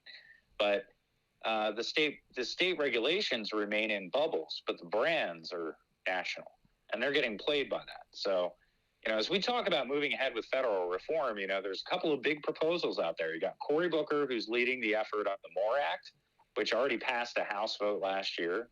And then Nancy Mace, who came out with the Republican Utopian States Reform Act. What's weird is how much there is similarities in the two bills. The Democrats would like to put, controversially, the Food and Drug Administration in charge, essentially as the regulating authority. And the Republicans want to put the USDA as the regulating authority. So they both imagine an existing federal agency somehow getting, square peg round holing the whole cannabis issue right through it. And I disagree with that approach wholeheartedly for a lot of good reasons. But I also find that those two agencies in particular, the USDA and FDA, they have proven especially bad at dealing with corporate cartels. The FDA has had mega pharma corporations run the game on them. And the USDA has had mega farming corporations and corporate agriculture run the game on them. So again, like what we've seen evolve in the cannabis space is a consolidation turning into cartels. These are dictionary definitions. These are economic terms. This is not propaganda I'm using here. I'm just trying to be realistic. Because we have laws on the books and we have methodology to deal with corporate cartels. They exist in eggs and tuna fish, maple syrup, meat packing, gasoline. They affect consumers every day. And government is supposed to stand as there is a safety valve, as a shield for consumers against these corporate cartels. And there is a corporate cartel in cannabis in America today. They control permits, they're national brands, and it's time for government to get back in the business of standing between them instead of, working for them. Do you think that the fertilizer shortage, there's apparently a fertilizer shortage that China has cut off all our was it sulfites or phosphates? I have there's an address on State Street in Trenton that produces a tremendous amount of fertilizer every day. It comes out in words mostly, though. Yeah, it's funny when I talk to hemp farmers and stuff. They're like, it doesn't affect me because they use all natural stuff. All the hippies are using, compost and bat guano. So, Well, I don't know. I mean, there might be I don't know about the bat guano shortage or anything like that right now, or fertilizer shortage per se. But home cultivators, back to that issue, that's another good reason for home cultivators to be a bigger part of the cannabis space. There is also like this idea that home growing is a political activity. Like if you grow your own marijuana, it's more than growing your own carrots. Like it is an activity, like if you could grow your own gasoline, you could really mess with the OPEC, the gasoline cartel. Right. Right. If somehow you could grow your own gasoline in your yard, you probably would. And again, I think that the people who are more compelled to grow cannabis are, they have friends and family and themselves that are daily consumers, The crisis, I think, that people fixate on within the industry and legislators fixate on, especially with recreational cannabis or adult use cannabis, is this like sometime consumer price. People who buy it like an indulgence instead of a daily activity, But that's not how alcohol is regulated. Alcohol is regulated to be priced in this scale that it can be utilized daily by a consumer. So, not that I agree that all regulations like alcohol and cannabis should be equal. Not at all. The prices should be the same, though. If you're selling cannabis in one state, shouldn't it be the same price in the couple of states over? Yeah, so this is a huge debate. I wholeheartedly agree with you when it comes to medical cannabis. I mean, like cigarettes cost a lot different in one state or another. Pack of cigarettes in Virginia cost you $5. Pack of cigarettes in New Jersey cost you $10. That's because of the huge difference in taxes at the state level on cigarettes. But there is no significant state taxes on medical cannabis in most states. Even in New Jersey, it's the simple sales tax. It's not a huge uplift per se, So I think that and that was taken away actually. And that was removed from the whole provision. Most states have no tax on medical cannabis or a very low tax on medical cannabis to consumers. So it should cost the same state to state. There shouldn't be a huge difference. Companies will say, who operate in multiple states, will what I call play me the smallest violin symphony, Lefty. And it's very hard to hear, but when they all get together, you can hear it. It's like mosquitoes in the night. You know, you can't really hear one mosquito, but when, you know, in the middle of the summer, when they're all around the lights in the dock, you can hear them all buzzing. So around the Safe Banking Act this year, we heard a lot of this, and that's when we heard a lot of the mosquitoes buzzing around with their small, tiny little violins. They complain that in some states, it's just so expensive, like Lefty, New Jersey. The real estate is so expensive. The regulations are so expensive. Do you know how much these freaking lawyers charge? Oh my God. And the lobbyists. It's so expensive. It's so expensive, you know? And that might have been true when they initially got their permit back in 2010. All that was expensive. They spent millions to do all that. But since then, the permits have changed hands, in some cases several freaking times. And those management agreements have changed hands several times. And now the value on these companies is in the hundreds of millions. They are cartel operators who have one piece of a limited pie that is laid out in statute and regulation. They're operating essentially under exclusive state contracts. It is all paid for. They never got a bank loan ever because they couldn't. The only loan that was ever issued in New Jersey on these companies was from the New Jersey Economic Development Authority in 2013 to Chris Christie's pals. And that's the kind of stuff we should be doing today. But, you know, I don't know, Lefty. These corporate operators are locking up a very interesting game around here. And we could, you know, this is where they live. We should change it here. Do you think these micro businesses will be able to compete in any way with these corporate? You think there's going to be a huge failure rate or a huge success rate? How do you feel? I think it depends on what the. I think it depends on the expectations of those micro permit holders. Like those 30 new medical marijuana permits that were issued in New Jersey recently by the CRC. Yeah. Some of those went to people who already flipped their permit in Pennsylvania. So they just like flipped a permit in Pennsylvania, applied for one in New Jersey, and it was all in process. So I don't know, man. Like if they're in it for flipping the permit, if the micro permit holder is, you know, if they're like a food guy, you know, is trying to become the next smash burger by serving a different burger, maybe there's a space for them.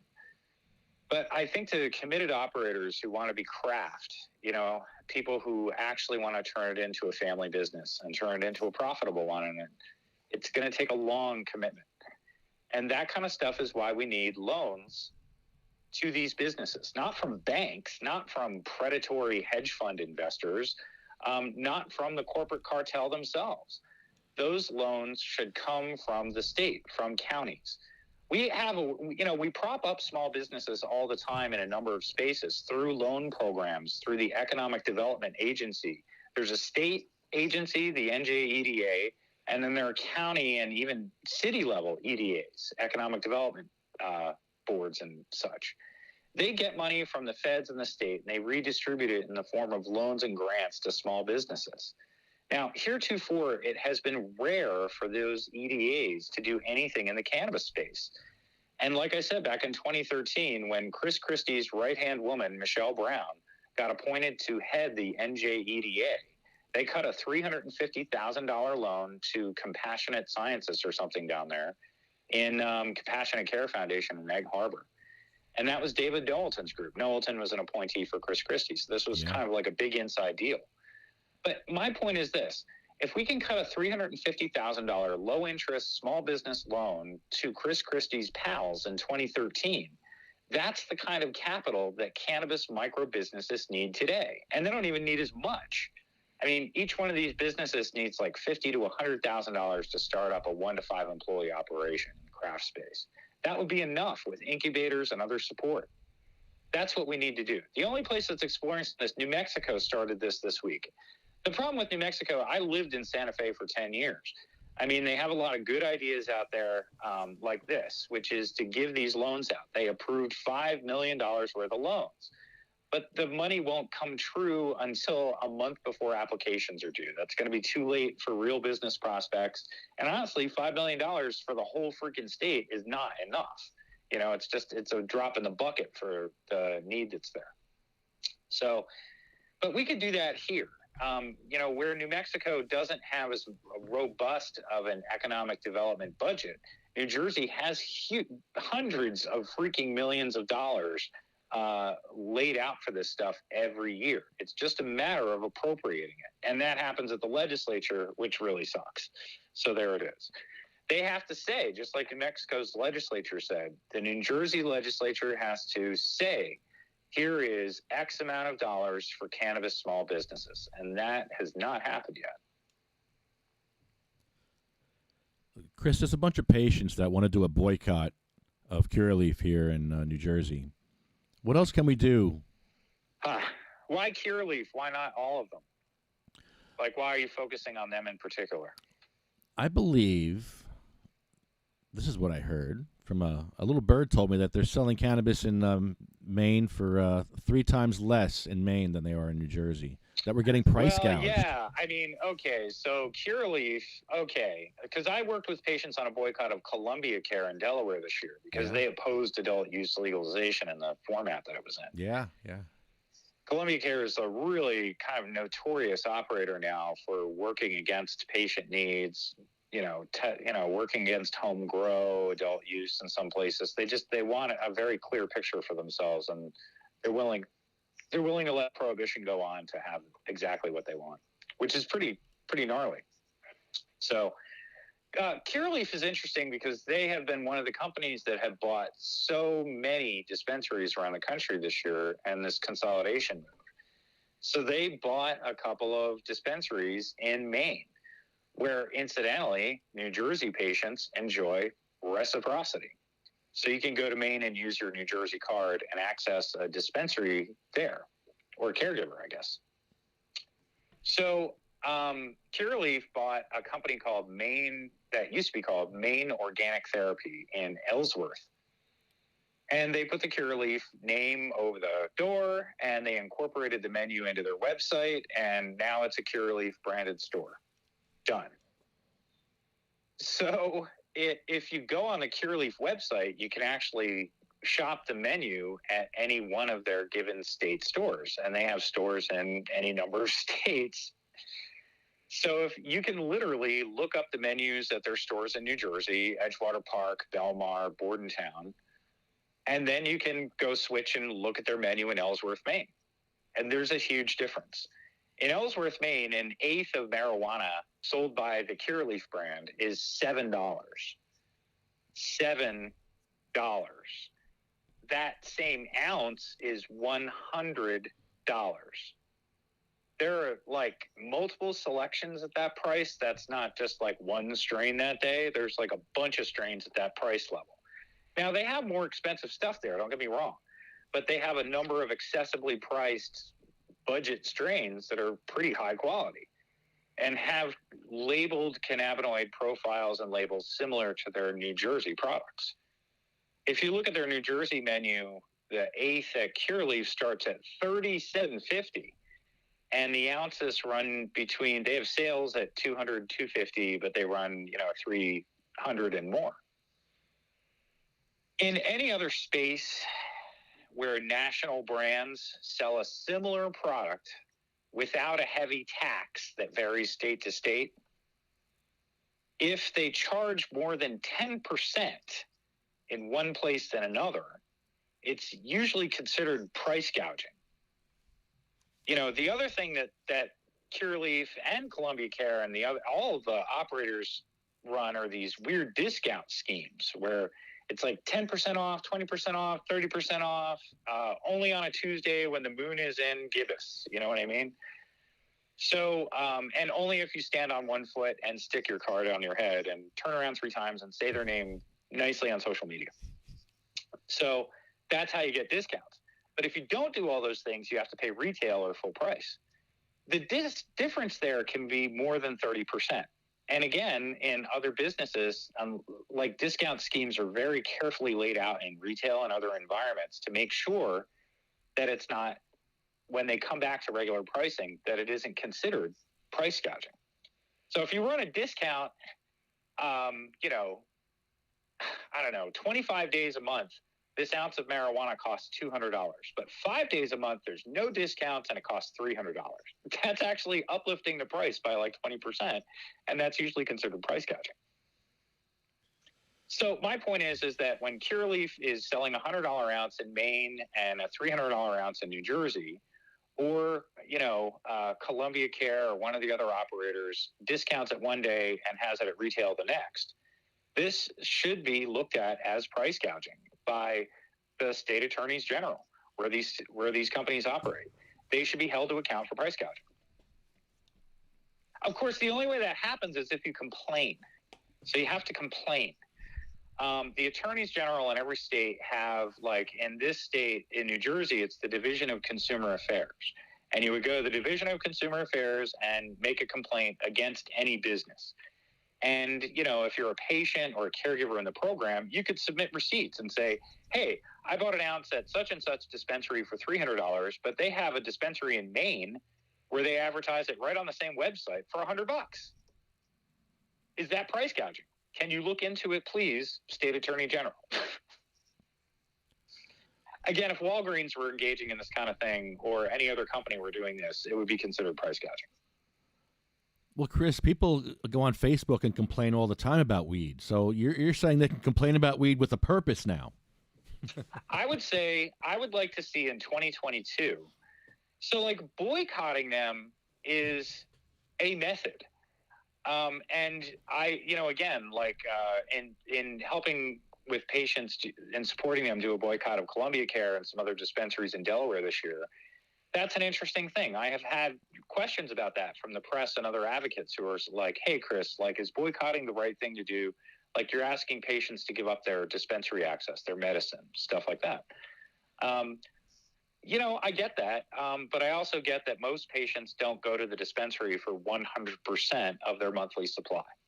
That just like other avenues of boycotts, like, again, consumers really have to use the boycott as a method of reform. And I think if you do it right, and the whole purpose of a boycott is that you're supposed to get the customers back. It's supposed to be like a union debate. You know what I mean? It's not like you're supposed to walk on these companies forever. You're looking to change their prices or their practices, or both. So I think that would be the way to make an effective boycott. I would do, for all these brands that sell in multiple states, I would research and see if they're selling it for significantly cheaper. I mean, certainly you can look on Curaleaf's website and see that every day. I mean, their main operation, I wish they had their Ellsworth store would ship here, or they could have a pop-up with those prices. Yeah. Wow. Because I think patients, that's the saddest part about this, Lefty. I mean, here's the damn truth. I mean, that is $100 an ounce is probably a pretty fair price point for industrial cannabis at the medical level. And if that could be subsidized one day and health insurance could cover those prices, that might be fair. But if they're selling it for $400 an ounce and they're asking taxpayers to, foot half the bill for that hyperinflated cannabis, aren't we getting caught in the same trap that we did with Mega Pharma? Yeah, it's except on weed. Disgusting. Well, we can change that. That's my point. Like, we don't have to, I think that we can go into this realm eyes open. We can say, hey, with medical cannabis, we want price transparency. We want to know how much it costs to grow it, lab test it, put it in a package. If you want taxpayer dollars for it, we want to give it to you.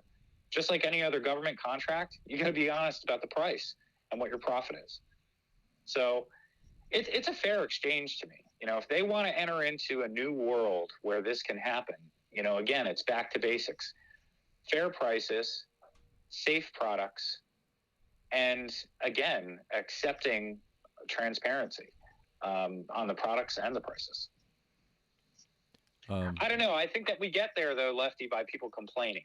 The state attorneys general of New Jersey, New York, Delaware, Pennsylvania won't pay attention to this unless hundreds or thousands of patients file those complaints and say, I think that my medical cannabis is too expensive. I think that this is price gouging. What can you do?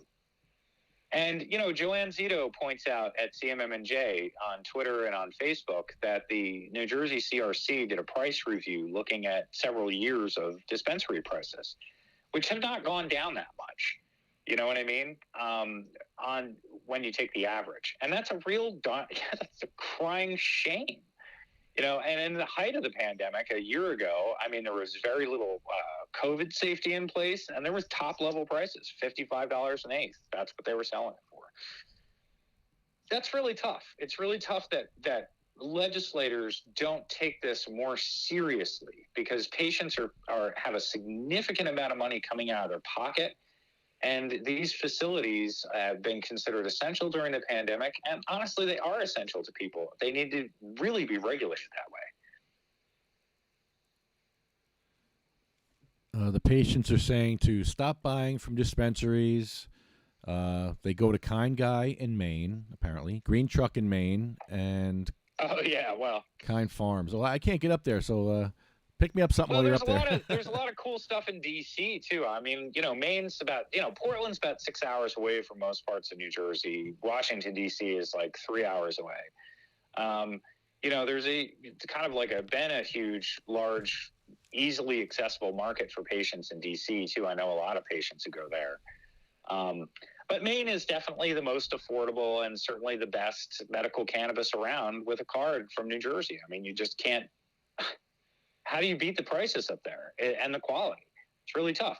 What's funny about that is that Maine doesn't have a huge population. It's like 1.4, 1.5 million people. And one of the big arguments against having like a lot of licenses that corporations didn't like in Delaware, which is what legislators wanted to have a lot of licenses there, is that they had a low population. They're like, why do you need a lot of licenses? There's only 1 million people here. Well, there's like 1.5 billion people in Maine, and there's thousands of craft cannabis licenses and operators up there, and it's awesome. You know what I mean? And they have a huge, Maine runs on tourism too. I mean, it really is the lifeblood of the economy up there. So it's understandable. It's always been a tourism thing up in Maine.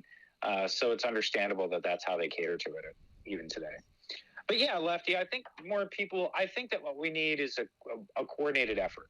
I think that boycotts this is my point, and this is what I learned in Delaware, what I'd like to pass on, I guess, is that if the boycott is only happening in, say, Delaware or New Jersey, they can throw all of their admittedly large corporate resources at dealing with it in the press, pestering advocates on social media, you name it.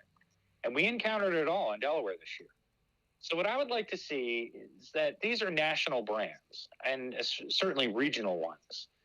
I would like to see it be a more regional and national effort. We need patients in multiple states boycotting and sending these emails to the state attorneys general, talking about price gouging, all at the same time in a coordinated effort. So again, we need to take on national corporate cartels as a national consumer base. And that's what we need to do, not just in New Jersey. Well, I'm making an event page, and you're going to be a host, and we're going to get patients together, and we're going to do this. We are going to... I like it. Yeah. I mean, I think, I think that New Jersey New Jersey actually has more price gouging protections than most other states. I think that this state especially, and it's like mind-blowing that brands like Curaleaf can so easily, on one hand, they're a corporation, so they're good at putting all their menus on one website. Thank you, Curaleaf. On the other hand, I'm not asking for them to charge $300 an ounce in Maine. We're asking for them to charge $100 an ounce in New Jersey and throughout their network. Yes. And, if they're going to have, and that's the thing, they play these, this is where we get to the other thing. So it's price gouging when you get charged more in one state or another. If you get charged more than 10% one day than another for the same products by the same company. But these guys are also engaged in price fixing in the state markets. So there's a trade association of the permit holders in medical cannabis in New Jersey, right? A similar trade association exists in New York and Virginia. And it's the same people, Curaleaf, Columbia Care, you name it, national brands. So these trade associations are essentially setting prices in those markets. They are, I mean, the dispensary prices in New Jersey don't have a huge difference at the bottom. You know what I mean? They're all about the same at the low end. That indicates, you know, that they're all in tune with each other, that this industry is working together on those prices. Now, usually when a market needs to set its prices and fix a price, a floor or a ceiling, regulators in the state have a say in what that is as a commodity. But medical cannabis, the industry has been left to its own to fix the price, which is why there is such a big difference between states like Maine and New Jersey. In New Jersey, there were 6 operators for the longest time. It's still a very small pool.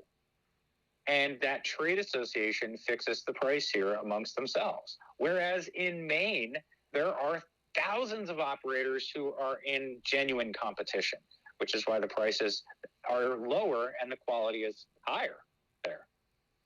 So here we have, like, you know, textbook economics and textbook real world retail, farming, agriculture, you name it, all right here to see between Maine and New Jersey. The question is, how do we get Maine to New Jersey? How do we get the quality up and the price down here? How do we get the state working for us instead of for the industry? That's the big question. Yeah, just to get this straight, patients that are listening, we're complaining to New Jersey Attorney General, not the Maine Attorney General. We want the Maine prices in New Jersey. So complain to New Jersey about the New Jersey prices, and we're going to set that up very soon. For 2022 is action item number 1, price gouging. I think that if the New Jersey State Attorney General Division of Consumer Affairs gets a number of complaints, dozens, hundreds, hopefully, complaints from patients about price gouging and requesting a review of that, even if they talk about it, I think it would have some pressure on those manufacturers to equalize their prices. You know, we need to start looking at medical cannabis. If these are going to be national brands, we need to start considering as consumers, you know, we have choices. We can go to Maine. You know, you can make the trip to Maine from New Jersey and access that program. You could even, and that's the sin of it, Lefty. You know, a New Jersey patient could drive to a Curaleaf in Maine and get better prices. They don't even have to go like somewhere else. They get the same brand that's around the corner from them. They sell the same weed at different prices too, like the same exact cannabis. It's essentially the same. Essentially. I mean, again, if it's labeled that way, it's labeled that way. Right. You know what I mean? I mean, what's grown in Maine is sold in Maine. What's grown in Jersey is sold in Jersey, right? Ostensibly, but Maine has reciprocity not with New Jersey, but with dozens of other states. Like, patients from a number of states can go there and access the medical program.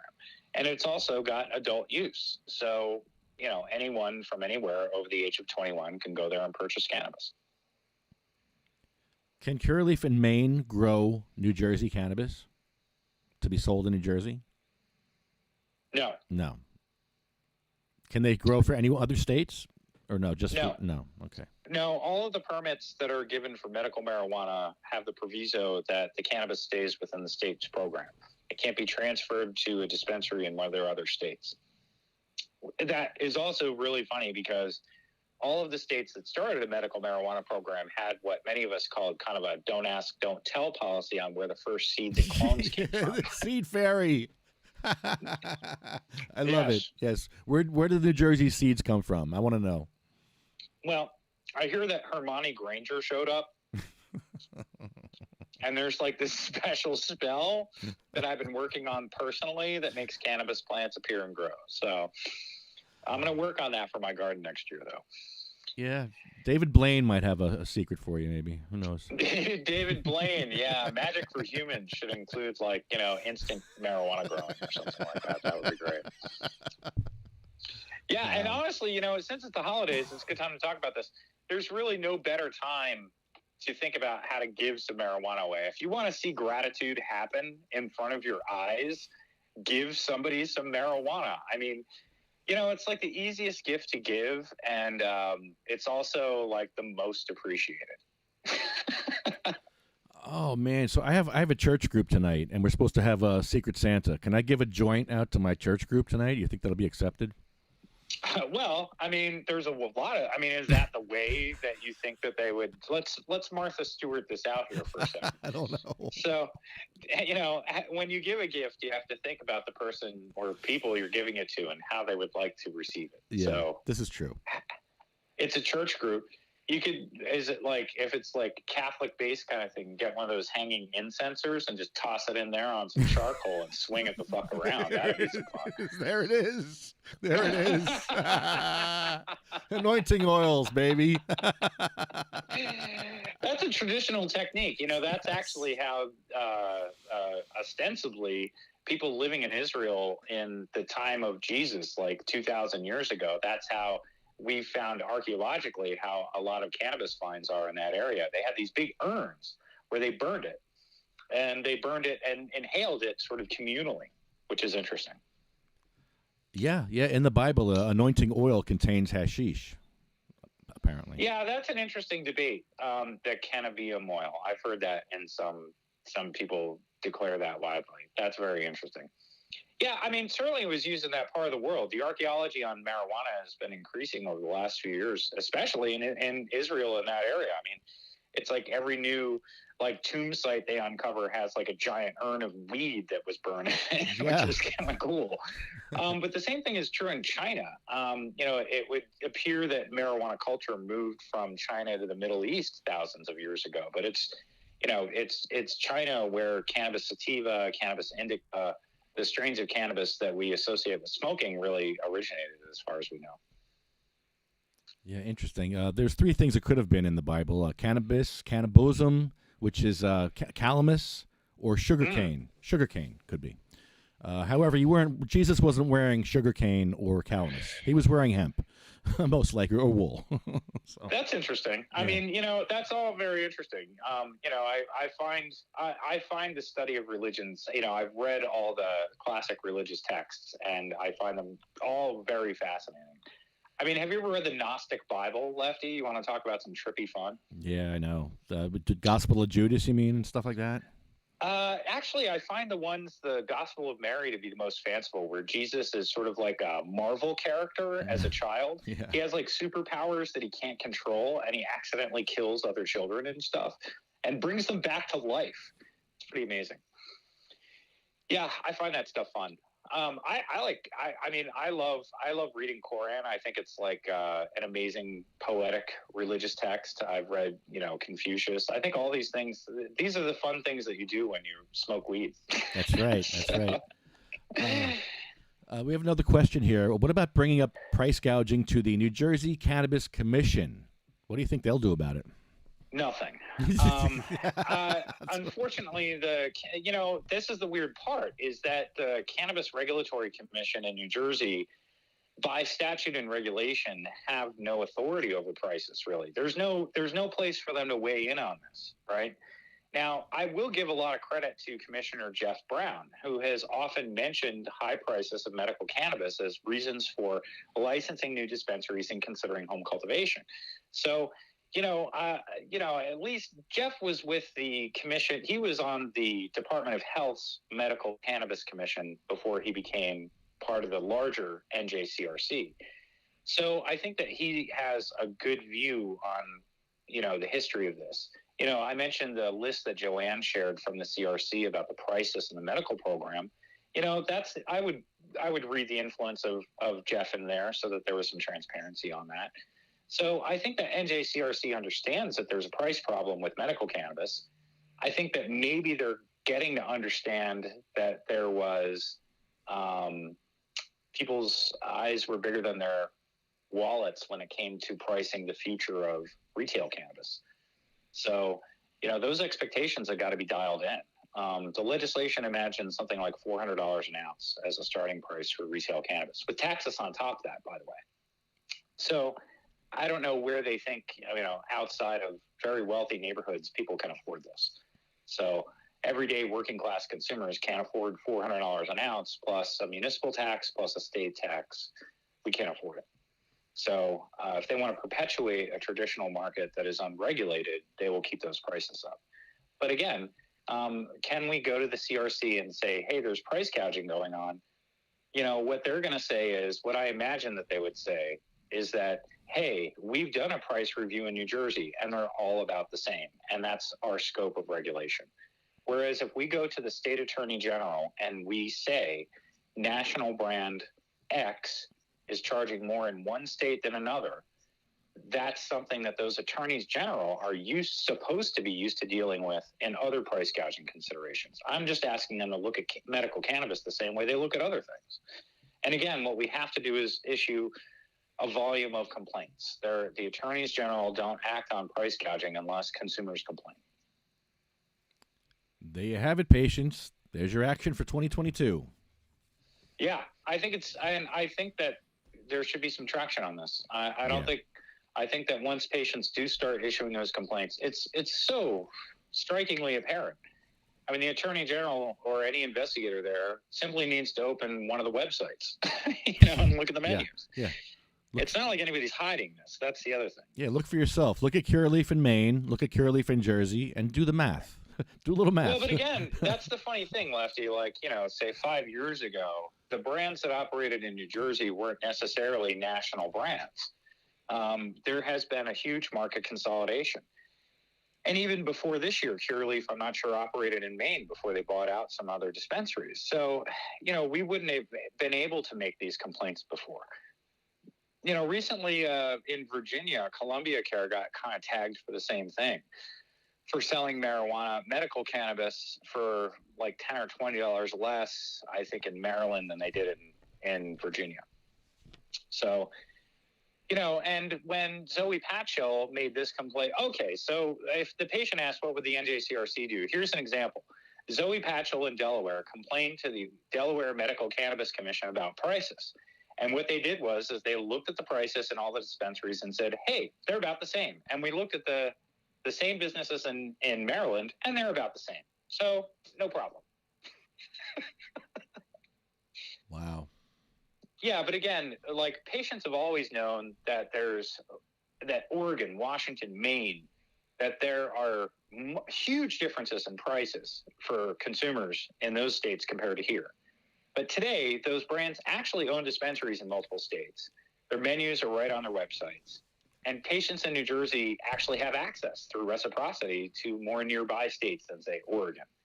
So the game has really changed. They can't act, they want to act like these, they want to have subsidies, they want to act like healthcare companies, they want to act like this. But I'm here to tell you that if a hospital network or a pharmacy or something like that was charging patients 3 times as much in New Jersey as they were in Maine, the attorney general would be on that, okay? And legislators would be on that. They would be publicly on that. So that's what we're asking here. So, once we make the complaints, once we make some noise about this, we want to see our attorney general and our legislators on it to protect us, to get the prices, equalized between these large networks. That would be nice. I mean, everybody knows that I'm very much in favor of the program. I'm very much in favor of access. I'm very much not in favor of corporate cartels. I'm not in favor of corporate cartels for meat or eggs or tuna fish or maple syrup. And I'm definitely not in favor of them for banking. And I'm not in favor of them for cannabis or medical cannabis either. So, but they exist, and we have to manage them correctly. If they want to act like legitimate businesses, they may not price gouge consumers in New Jersey. They must be held to account. Chris Goldstein, you are the best. Thank you so much for coming on our podcast today. Hey, I appreciate your time, man. Anytime. Good stuff, man. Good stuff. Let's get these patients going, man. It's a one-click activism. You got to love it, man. Let's get everyone involved, and let's do this. Together we win. It's not hard. After in between Christmas and New Year's, you and I will interact a little bit more. I'll send you the links that are necessary, and you can share them around. You got it, brother. All right, man. Thank you. All right. Talk to you soon. Chris Goldstein, everybody. Learn today. Definitely learn today. Oh, sorry about that. I didn't mean to do that. Oh, sorry, Diana. I couldn't get to my phone. Sorry about that. Shoot. All right. So, Jason's RSO video will be next week. We're going to be doing that, shooting the video. We're doing a fundraiser for the video. We'll be showing the video, screening it in Somerset and other places around the state.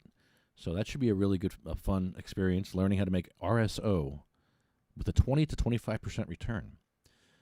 We Shop in Somerset is doing a coat drive.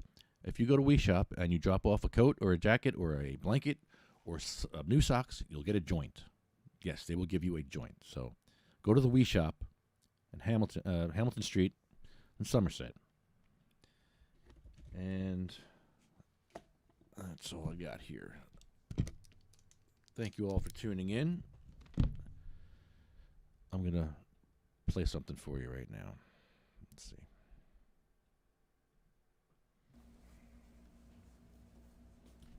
Good evening, Jeff Oakes, 60 Pemberton Avenue, Promotionport, New Jersey.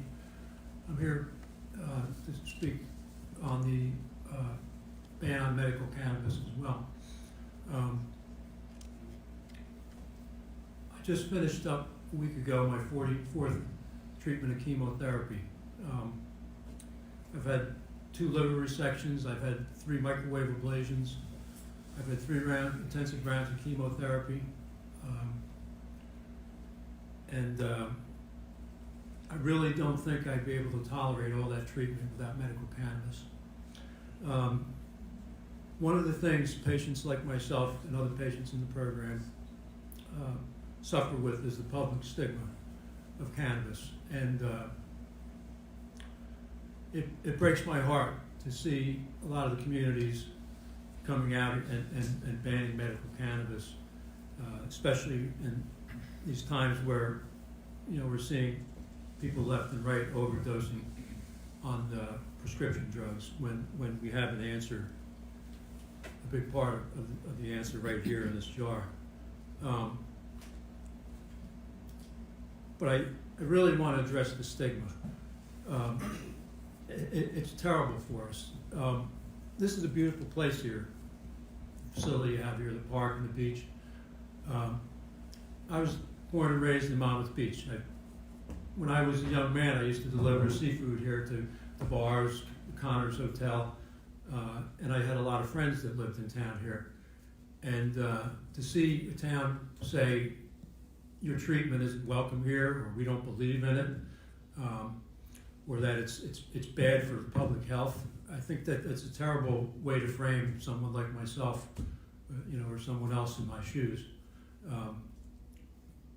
We ask for compassion, the groups that we advocate with, education, compassion, and awareness.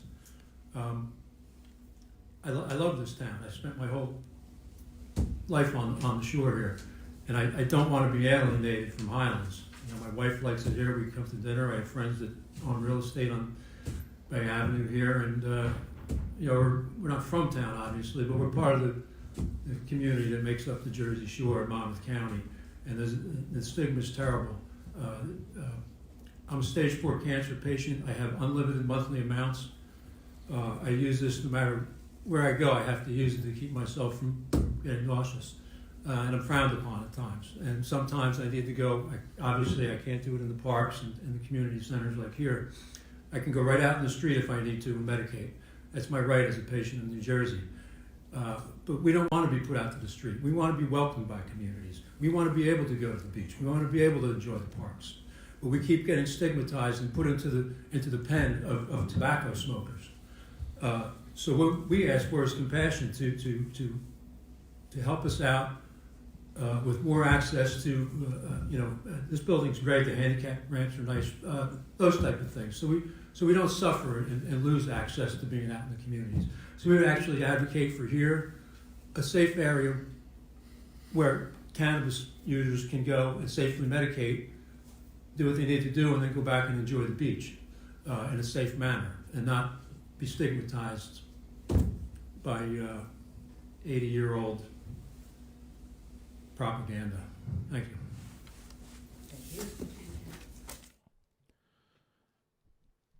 Hashtag they shall grow. Hashtag Jeff's Law. They went with songs to the battle. They were young, straight of limb, true of eye, steady and aglow. They were staunch to the end against odds uncounted. They fell with their faces to the foe. They shall grow not old, as we that are left grow old. Age shall not weary them, nor the years condemn. At the going down of the sun, and in the morning, we will remember them.